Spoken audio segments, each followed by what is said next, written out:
También damos honor a Slavo, como es el guardián, o uno de los dos guardianes hermanos de Mayagüez, del Calpulli Yuwala. Aguas oscuras. Si la tiene en nuestro corazón, le pedimos a Quetzalcóatl, a él que es todo vida y el nuevo amanecer, que ayuda a todos esos elementos que son parte de nuestra ceremonia a darnos vida, a darnos todo lo que son sus bendiciones.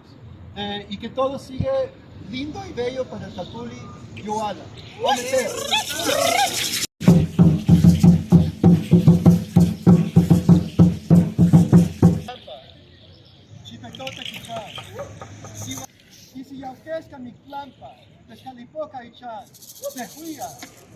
Aquí le pedimos a Mictlantecutli y a Tezcatlipoca, los señores del norte,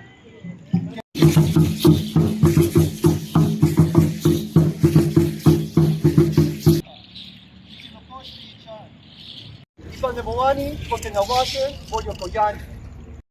Huichimalma, Huitochimal.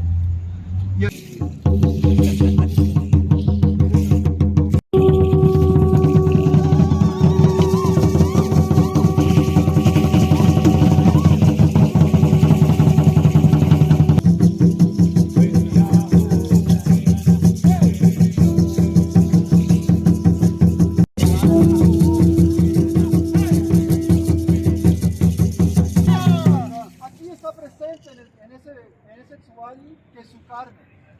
Cuando lo consumimos, estamos consumiéndonos a Huitzilopochtli mismo.